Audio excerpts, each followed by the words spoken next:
Good morning guys, welcome back to బరువు లేపుడు. ఈ మధ్య మనం జిమ్ చేయడం కంటే గ్యాప్ పెట్టుడే ఎక్కువైంది. ఏం చేస్తాం, పరిస్థితి అట్టుంది. మళ్ళా బయట పోయినప్పుడు ప్రతి ఒక్కడు అడుగుడే క్యా బాయ్ జిమ్ లాగ్ వీడియోస్ నయ్యాతే అని. దీనమ్మ బెంచ్ నా కొంపల సంసారమే క్రిటికల్గా ఉంది, మీకు మాత్రం జిమ్ లాగ్స్ కావాలి. ఆయన ఏ మాట కామాటే భయ. బయట ఫ్యాన్స్ ఎక్కువే మనకు, ఈ మాత్రం లవ్లీ అండ్ సపోర్ట్ ఉంటే చాలు చెలరేగిపోతాం మనం. చలో ఇక వీడియోలోకి వెళ్ళిపోతే షోల్డర్స్ అండ్ బైసెప్స్ వర్కౌట్ అయింది. ఈవేళ ఇచ్చి పాడు దిగినాం. ముక్క కోసం కుక్క పిల్ల షాప్ షూట్లో తిరిగినట్టు జిమ్ లో గ్యాప్ వచ్చిన బాడీని ఫ్రీ చేసుకోవడానికి ఏ వర్కౌట్ పడితే చేయాల్సి వచ్చింది. గ్యాప్ ఇచ్చినందుకు ఎలాంటి అనర్థాలు జరగకూడదని చెప్పి పెద్దమ్మకి దండం పెట్టుకుని మరీ ముట్టుకున్నా. ముందుగా షోల్డర్స్, ఆ తర్వాత బ్యాక్ కొట్టినాం, ఆ తర్వాత సైడ్ స్ట్రెచ్చింగ్స్ 3x30, ఆ తర్వాత ఫ్రంట్ సైడ్ నుంచి కూడా కొంచెం మంచిగా బిల్డ్ చేసినాం. This is my pre workout drink, ginger lemon salt mix చేసిన 500 ml వాటర్. ట్రై చేయండి, మస్తు ఉంటది.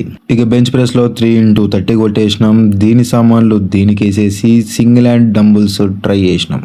చెలవుగా ఇది కూడా మంచిగా కంప్లీట్ అయింది. పొగలు చూసిర్రా ఎట్లా వచ్చినాయో, పైనుంచి కింద గుద్దలోకి వచ్చేసినాయి. ఇది కూడా అచ్చం నా ముఖం లాగే ఒక షేప్ లో లేదు, అయినా పర్లేదు. 4 దెబ్బలు వేసేసి సైలెంట్ గా కిందకు వచ్చేసినాం. మిగతా పళ్ళకి పదును పెట్టేసి పనికి థ్యాంక్స్.